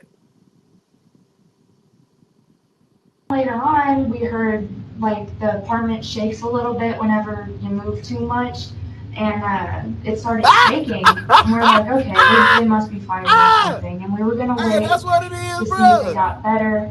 And That's what it is. didn't, because we were just gonna go sit outside and wait it out. Yeah. So we didn't have to deal with it. And bro. whenever that was happening, the apartment was shaking. Hey, everybody rocking out today on the fighting HP. about something, and then all of a sudden, Buff, Sharon, screaming Risa, got C, really Love, loud. they all got and 150. really intense. They And all that got a was, I would 150. say probably about 9:45, 9:50. And then the apartment had like 5 or 6 loud like thuds, and they got louder and louder each time. Okay. And they shook the apartment as well. And that sounded more like it was coming from. So, like, what did it sound like, experienced in life, to your best ability, that would have created or possibly created the sound that you heard? Probably. I really don't know other than like chopping wood. Okay. Because that's what it felt like he had enough. I didn't mean to say he, but like, you know, that's what it sounded like there was enough time to do. Was like. So you mean to tell me he was chopped her head, like with a chopped her head? It was very constant beats too. Okay. So that's what made me think it sounded like that. So do you think it sounded like an instrument hitting something, or do you think, or what? Oh no, because something is making you. Oh no, because you know they fought all the time, and it was just like regular. That's what they said. That's what she said before she started giving her interrogation. Now I got to go in the interrogation room. Y'all know how it is. You know, kind of envision that through sound. You know what I mean? Like we hear something, and our brain is gonna take that information in, right? What we're hearing, smelling, feeling, and we're gonna kind of like paint this mental picture, right? Right. So, what about that sound makes you think chopping wood? It was more of how steady it was. Okay. Because when you chop wood, you know, you gotta lift it up, you gotta hold it, and then you gotta put all your weight into it, and all your muscle. Yeah. And when you do it, you go. And you kind of got a rhythm. Yeah. Okay. And it has like. Girl, you ain't never chopped no damn wood with those motions like that. 4, 5, 6 of those beats, and then it just stopped. The screaming stopped, the sound stopped, the shaking stopped. I think they should get some charges too if they heard all of that and y'all ain't called nobody. Something the neighbors couldn't bring themselves to consider was the sound of Lisa's head being cut off. At that point, we heard somebody walk outside, but we weren't able to see because we just glanced down the window, and from the window that the awning is right there, so we can't see down on the patio deck area, and so we couldn't see who it was, but they were out there for about 2 minutes, and then they came back in, and they came upstairs, but I was too scared to see who it was. And then what? We went outside to see if so my best friend came over. Hey, my boy B said, shout out ugly lad. I gotta listen to what my detective say. That's what makes me a good leader, because I listen to the team. We make group decisions. And my boy VO, she said she a dog. I had the fact that she was a dog in my head, but y'all did not want me to I didn't think y'all wanted me to, be mean to her because she testifying. But she a dog. You heard all that. Ain't do nothing to help your friend. Get your Boom, boom, boom. You a ugly dog. Boom, boom, boom, boom, boom. You a ugly little dog. Boom, boom, boom. You a ugly, ugly, ugly dog. Boom, boom, boom. You a ugly little filthy ass dog. Boom, boom, boom. As a friend, I'm gonna say this quote, and this is just the life that I live. As a friend, and if I don't call you a friend, this don't pertain to you. As a friend, I want my friends to mind my business, not spread my business. Because if something off, well, I ain't talking to this boy D, and he ain't been on the internet in like 7 days, boy, somebody need to spread by. I told you might have got hit him with the whoop-de-whoop. Yeah, I want my people to be concerned about me. Call 12. You heard me getting slung to and fro about the walls. Then you heard some, as you say, chopping. I ain't never seen nobody chop like that, but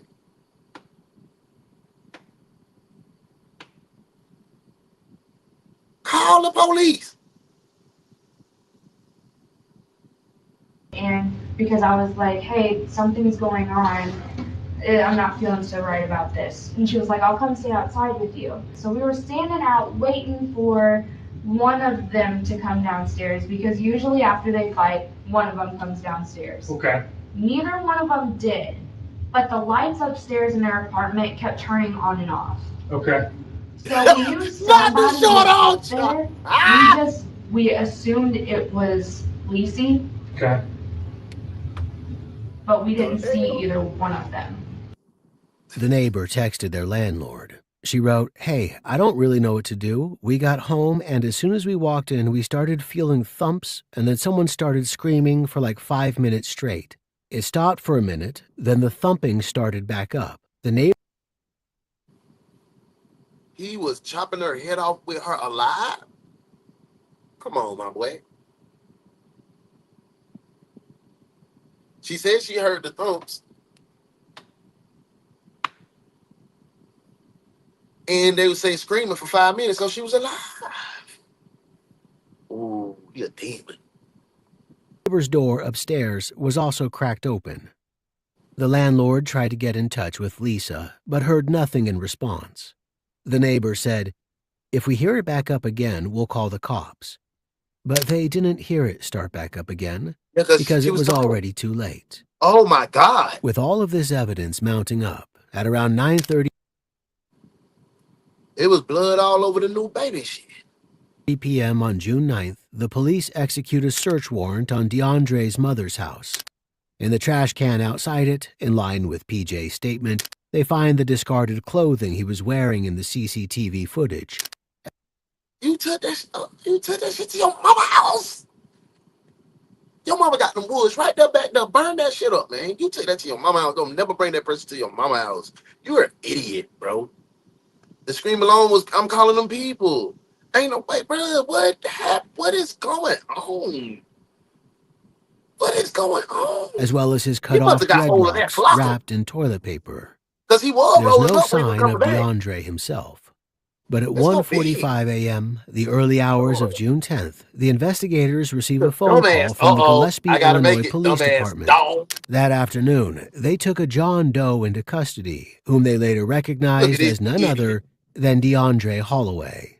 This one, The I hope Alton they had Police they Department slipped a had little been gearing police up for a brutality in there. No, I don't even feel bad for saying that. I don't. So what? Bandy kicked me off the internet. They should have beat his ass up.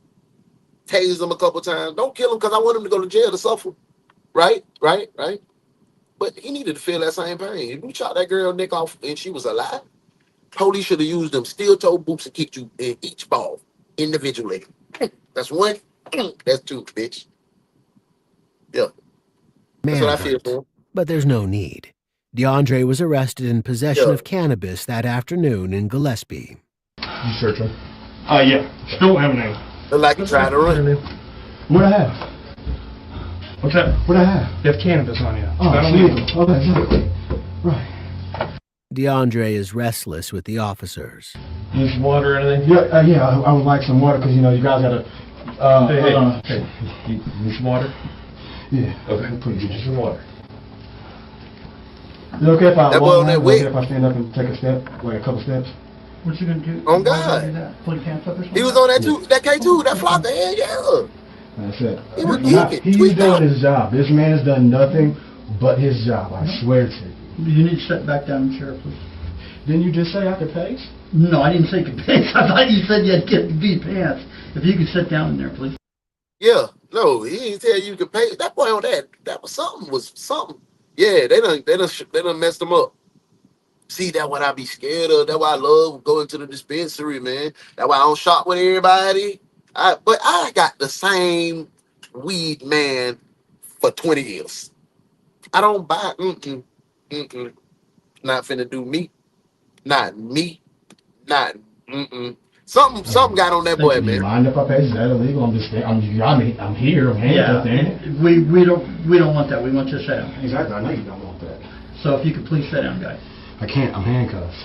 Yeah, you can. You can sit down. I literally can't do anything. I'm handcuffed. You need to sit down. Why are you guys scared of me for what? I'm not scared. You need to sit down. How? If I'm literally sitting here pacing handcuffed, I can't do shit. He searched me. Okay, so what's your name? Yeah. Punch him. What they're going to do is... I literally asked if I was being detained. That man said no. And then he proceeded to ask me the same question over and over and over. And I said the same thing. And again, he's just not having it because he's got an attitude problem with me. Now you're off your rocker, mister. I saw you do it. You shoved her off the terrace. You beat her up and then you killed her. Dano, take him out of here. Book him. Murder one. I'll get you for this. I'll get you for this. Well, I'll worry about 99 years from now.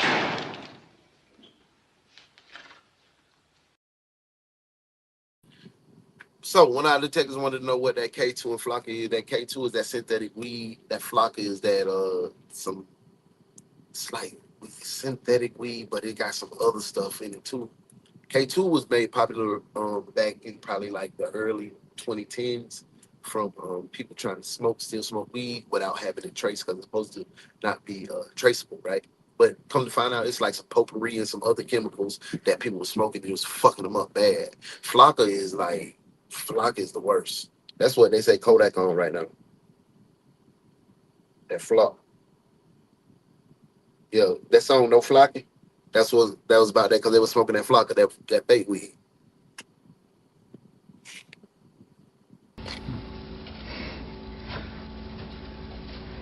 Yeah. It had folk in Miami eating people's faces. I got an attitude problem too. I know I got one. That's why I'm not sitting down. But now I can make you sit down, so I'm not. Do it. What did I just say? Do it. Sit me down. I said I could. Do it. I'm not going to do it. Because you're scared. Exactly. I'm handcuffed. Scared for what? Do it. Oh, yeah, I would have did them. Yeah, sit down, my boy. That's why I'm not a police. You know, guy, we're not going to get into this. Oh, thank you. I appreciate it. Well, don't you just being mean to me, though? I'm not being mean to you. I said you're pacing back and forth, and you said, well, set me down. And I said I could if I wanted to, but I don't want to. He's behaving manically, pacing, and repeatedly questioning the officers. At one point, he starts to laugh and bang his head against the wall. Don't do that. They just fucking did that. You come in here. Don't do that. Do something. That's all I'm saying. Do something. Do something. Don't do that. That's all I'm saying. Yeah, you were waiting for that. Yeah.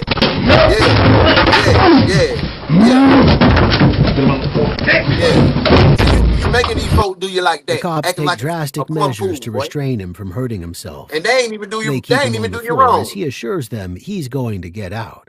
Just like my folks are going to get me wrong. They restrained your ass. Exactly. But my folks will be there to get me I out. would have got me a few. Don't worry about it. He still refuses to tell them who he is, but it doesn't matter. K2 zombies, flock of man-eating zombies.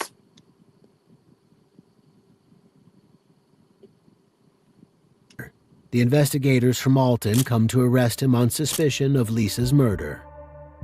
They carry out a warrant. Damn, that boy look like young LA. Don't young LA like the kid you like karate? Don't I be with Jay Money serving everybody? Warrant for DNA, fingerprints, and other samples. And at around midday the next day, June 10th, nearly 24 hours since the discovery of Lisa's body, the investigators sit down with DeAndre for an interview. But DeAndre's not talking. He refuses to give them any information, even his name, which they already know. He just keeps saying he wants to go to work, though it's not clear if he's actually employed. He also says he's dissociated and that he's once been prescribed medication by a doctor. After this, he asks for his lawyer, and the investigators comply, terminating the interview. On June 13th, DeAndre is charged with 2 counts of first-degree murder, 2 counts of intentional homicide of an unborn child, a human body, offenses relating to motor vehicles, and concealment of homicidal death. Bond is set at $2 million. Oh The God, case why they got leads him out to of a the lot cook? of local emotion, including from the police chief. What happened to 22-year-old Lisa Dodd, who had just moved to this place in Alton, is beyond irreprehensible. It is completely terrible what happened to her. Her unborn child was also killed as a result of this. DeAndre's family, however, entreat the public to take the nuances of his circumstances into account. His stepfather, Chris Hawk, takes to YouTube to talk about it on June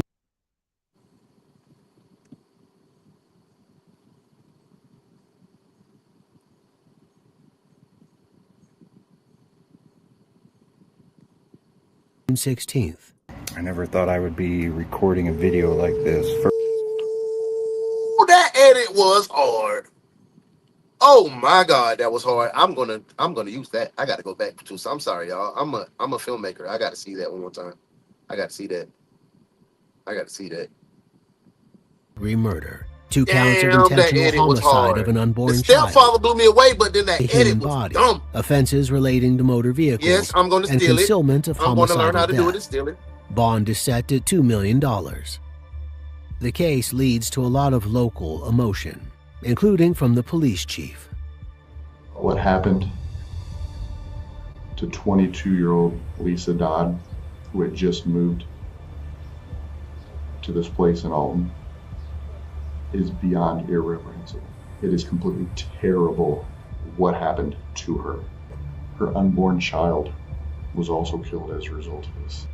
DeAndre's family, however, entreat the public to take the nuances of his circumstances into account. His stepfather, Chris Hawk, takes to YouTube to talk about it on June 16th. I never thought I would be recording a That was so hard. video like this. First of all, I want to offer my condolences to the Dodd family. I cannot imagine what you must be going through. I can't imagine what you going through, I'm brother. not going to deny that what happened was an extreme act of evil. Right? It was. I don't know how else to explain it. It was an act of evil.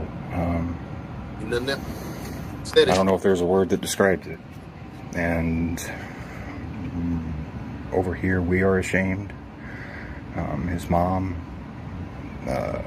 his sister were all shocked. We knew he was capable of violence, but we never saw that. So if you knew he was capable of violence, what was the steps that you guys took to fix that, make sure he wasn't a menace to society, which he inevitably turned out to be?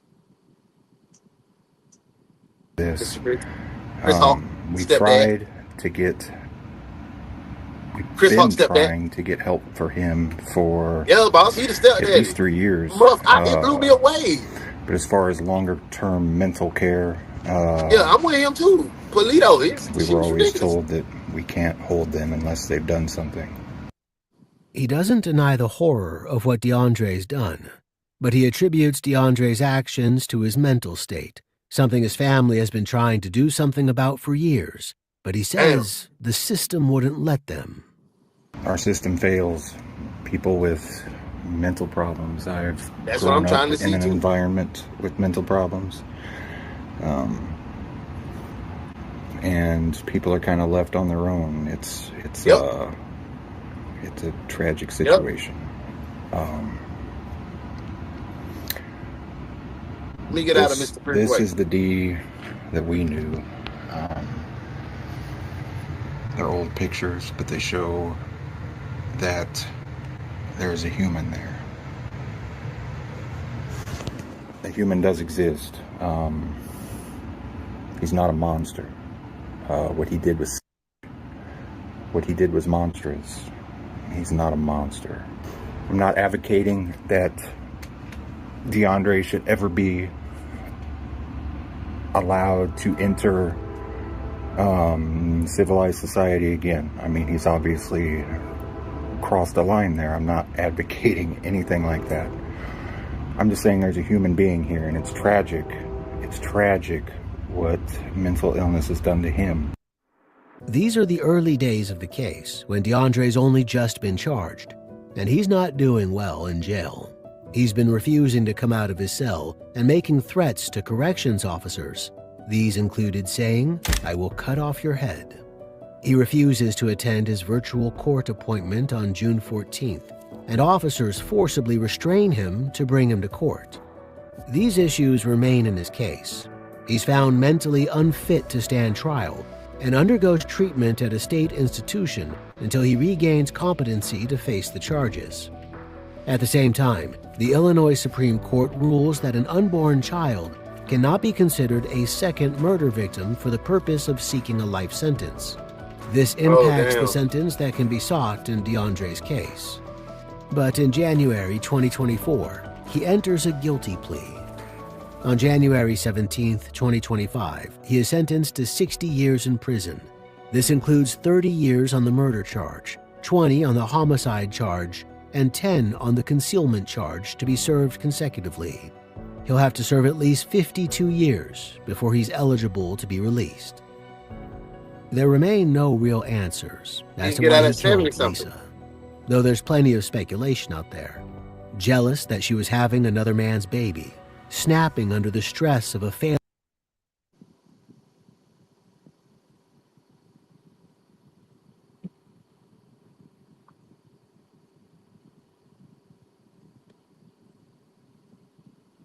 Y'all ain't say that now. Y'all ain't say that now.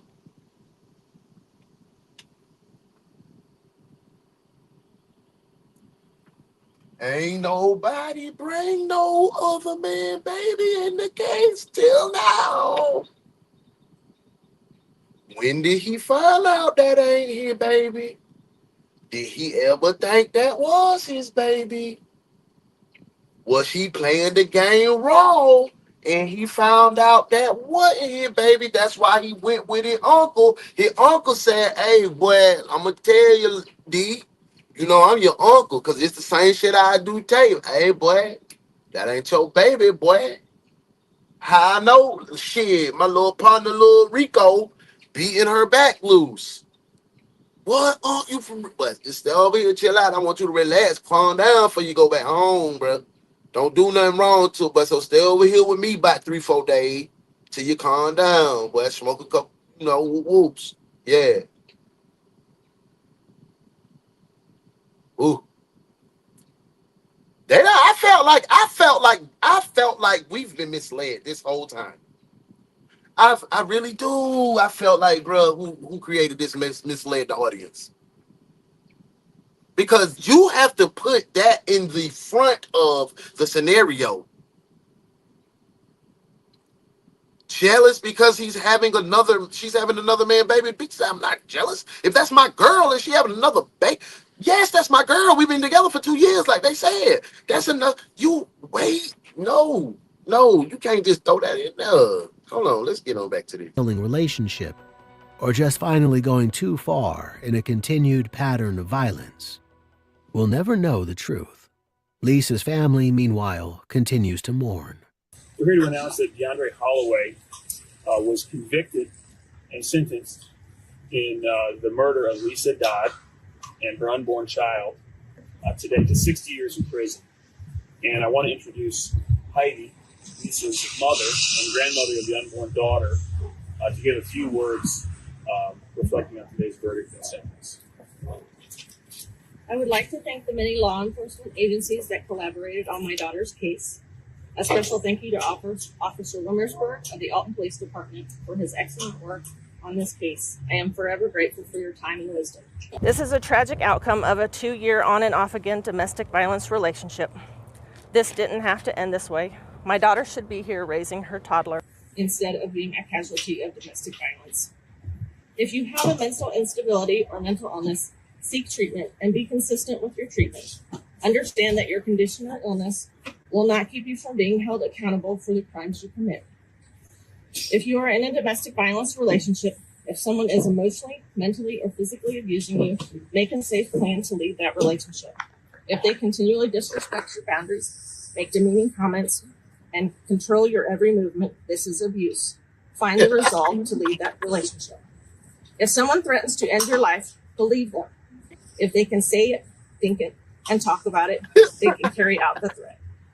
Reach out to your local, regional, or national resources that are available to assist you in making a safe plan to leave. Your life depends on it. Yep, he could have left. Easy, and it may be one of the hardest things you do, but your life is important, I'm and with you are worthy and deserve a life free from abuse. I want to say that you don't often see the kind of strength that the family of Lisa I agree with that too, Sharice. It's her fault too, mama. Why you ain't pull out of the situation? You over there living, having a good time with your little friends and your little transitioning ass brother, sister. Bring your daughter inside. Daughter and granddaughter. People always want to stop being parents when their kids turn 18. And is now going to face decades in prison for the crime of murder for 2 lives, not just one. Yes, she was his girlfriend, but pregnant by somebody else. I just want to commend the family that say that it's very inspirational to see the kind of strength that you've shown, and I'm sure that everyone involved. Is that baby a cop, right? I also want to say this: this case has a. The sheriff said, "Is that baby a cop, right?" And he might be a little jumped. There were aspects of this case related to the unborn child who died that were extremely moving.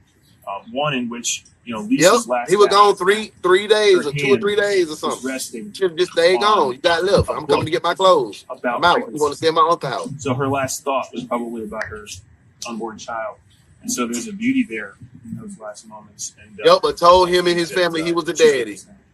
Her mom wrote to their GoFundMe She got a sister that's transitioning brings to the some uncle. resolution to a heinous crime. No sentence or amount of time will bring my daughter or granddaughter. I be telling our story, but I don't be telling our story. They don't understand. They don't understand behind this smile and behind your smile. They only know us as the men that we are now. But dumb crash out.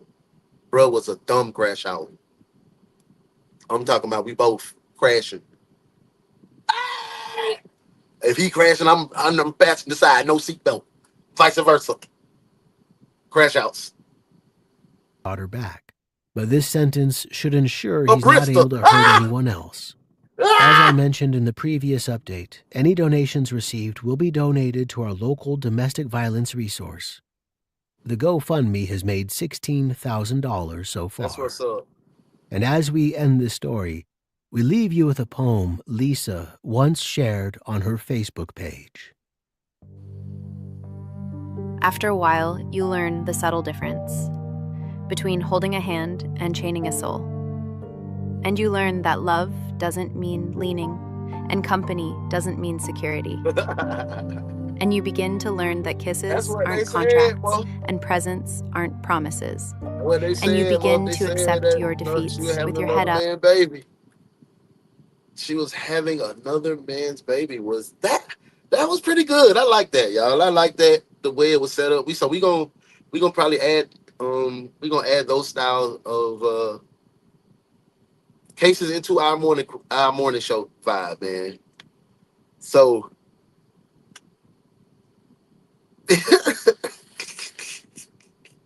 that's what I said. A Bristol. I said it went about hell, boy. A Bristol. But y'all, I had a good time. I really did. That case was everywhere. Just when we thought we knew exactly what was going on, that joke was like, and I like that because it keeps us mentally sharp. And it was engaging. Everybody was rocking out, man. I appreciate y'all. I'm finna get ready to go to the urgent care because I feel like absolute dog ass. Modesty sick too. She said she got a fever too, so it's something that's going around, bro. I don't know, but I got hit with a wave of bullshit during the show. I was even starting to come down because I'd have been drinking music next. I'd have been doing all kind of shit. But y'all, let's see. Thank you, love. Thank y'all for kicking it with me today. I'm finna get I'm finna get on out of here, hit that urgent care, bro. I don't know what's going on, but it's going on. Hey, because I can feel, you know how you get your fever, you can start feeling it go back up. Like, damn, I'm getting hot.